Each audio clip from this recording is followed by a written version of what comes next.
Hello everyone, this is the Professor Z, and I'm back again today to review episode 12 of Overlord, season 4. Now, as usual, there's plenty to talk about and lots to explain, so it's time to jump into Overlord episode 12, Invasion of the Royal Capital. Now, to start off, there is a small moment missing here worthy of note. This is mentioned in episode 11, but is further explored here, and that's Riku's level. Between the opinions of Albedo, Shaltir, and Pandora's actor, they estimate that Riku's level is between level 80 and 90, but it's more likely closer to level 80. This then leads us into the events of the anime, where Pandora's actor is recapping the events of his battle with Riku. Albedo being particularly annoyed by Pandora's actor's shameful display in front of Riku, even if it did end up getting results. Ainz, on the other hand, isn't bothered by it. On the contrary, he's happy that something so simple was able to break Riku's silence. Despite all the info they did gather, Pandora's actor was unsuccessful in verifying if Riku's barrier was the cause of a skill or a world-class item. Ainz believes that it is a world-class item, since after the barrier was erected, Ainz could not see the fight through the mirror of remote viewing. That is, until he equipped his own world-class item, which restored his view of the battlefield. The issue is that the cost of the barrier was simply an expenditure of HP, which is far too low of cost for a world-class item. And though there are world-class items with various effects, since each effect Riku wielded was so different from one another, they couldn't possibly belong to just one world-class item. Ainz then considered that Riku may wield abilities foreign to them, which he does, but for the time, they lack information. This may mean a possible repeat defeat in order to further understand Riku's abilities. Ainz's caution is also due to the fact that they're still unsure if Ainz can be resurrected like the NPCs. And, well, there's not really an easy way to test that. In the light novel, there are two more topics discussed before Ainz leaves for the capital. First, they discuss Riku's identity, in which they come to the same conclusion as Pandora's actor.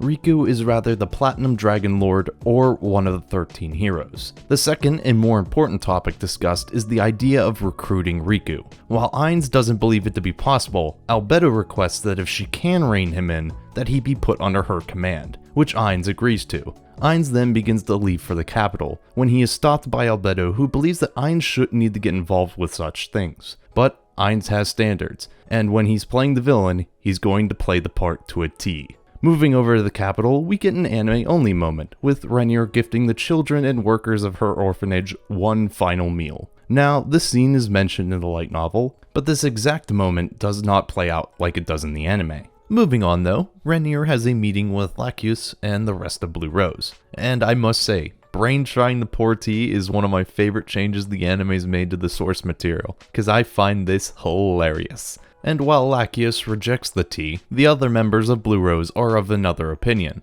insisting that they get a cup. Tia then takes the warm bottle from Brain and sloppily pours the tea, quickly running the bottle dry. Tia and Tina then insist that they go get more, with Lacus staring on in confusion. Renier finally explaining that they're just trying to buy time for the two of them to have a last conversation. With Lacus finally understanding, Tia and Tina have Brain lead them to find more tea. With Brain leaving, Climb asks if he should leave as well, only to receive a peculiar answer that foreshadows future events. Now, what Lacus and Renier discuss was actually already covered in this episode. The Orphanage. In the light novel, instead of the scene at the orphanage, the events are instead discussed between Lacus and Renier. The anime replaces this with Tia wandering the empty halls of the castle, as everyone has rather busy building defenses or has already fled. Tia then returns alone to the group as Tina and Brain are currently searching for pastries to go with the tea. Upon pouring the tea, it is very clear that it barely passes as edible.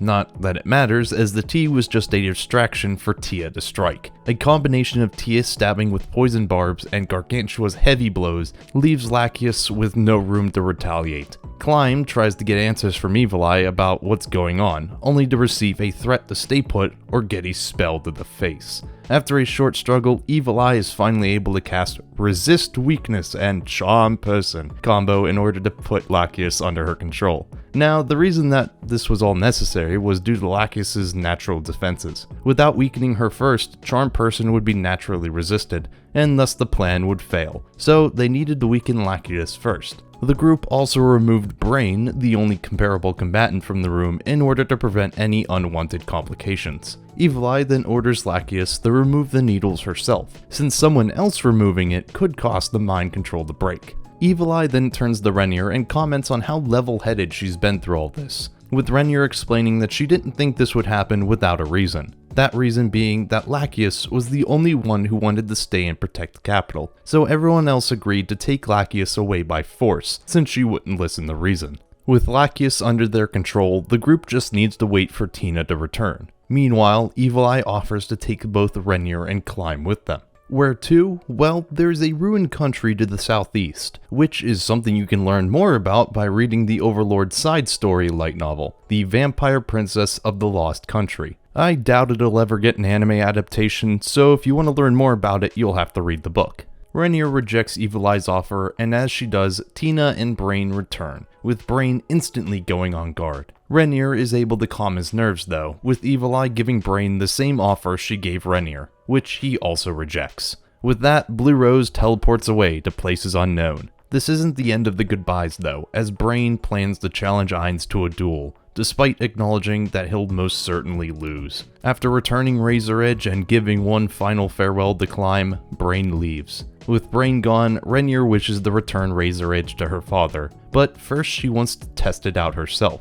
Surprisingly, Renier is able to wield it with great efficiency, and I doubt they'll explain why this is the cause, so I'll enlighten you. Renier actually has 5 levels in the Genius class, which is an extremely rare class. What's special about this class is that the levels are interchangeable with all basic or civilian classes, but only one at a time. This means that she can instantly become capable in almost any skill, like cooking, swordsmanship, and say, being a princess.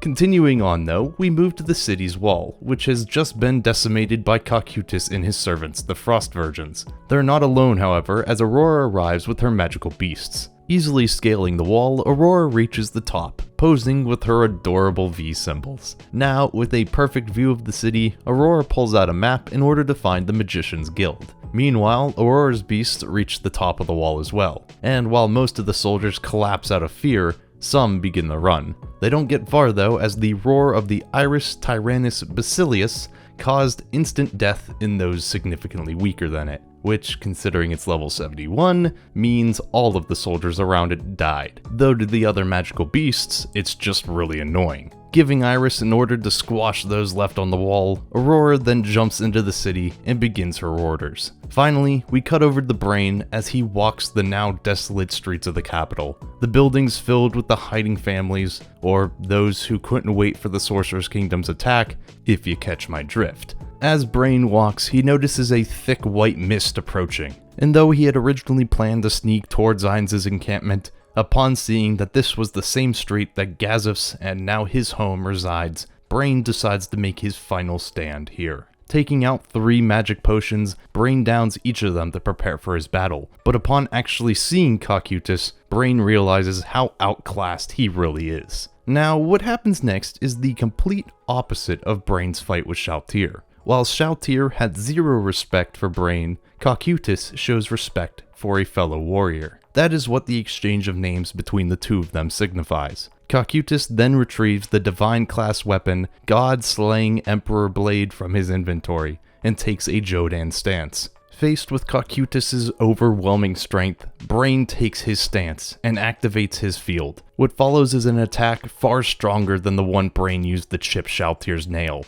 and was even stronger than anything Gazif was capable of. True Nail Clipper is a combo of field, God Flash, and 6-fold slash of light. However, in this instance, Brain added ability boost and greater ability boost on top of all that, which is a result of his hidden talent which allowed for heightened focus capabilities. The cost of this massive boost though was a deterioration of his life upon activating this, meaning he'd die in a minute. But this time limit wouldn't matter for this battle, as it would be over in mere seconds. Despite Brain's strike yielding the power of a level 40 character, he could not reach Cocytus. Having won the battle, Cocytus then takes Brain's blade as a memento, and has his body preserved in ice. As one final bit of respect for Brain, Cocytus doesn't step over his corpse, Instead, he walks completely around it before proceeding to the castle. Now that we've reached the end of the summary, I'll give my thoughts on this episode. And they're pretty much the same as the majority of episodes this season. There's a lot of context cut that helps viewers understand what's happening on a grander scale. The animation was fine, the only part I felt really hit was the Kakuta's brain strike, which lasts all of 2 minutes, so yeah. This episode was fine, but really wasn't anything to write home about as a light novel reader, but I'd imagine that anime onlys had a lot of fun with it. That's all from me though. Make sure to like the video, comment down below about what you thought of this episode, and subscribe for more videos in the future. As always though, this has been the Professor Z, and I will see you all next time.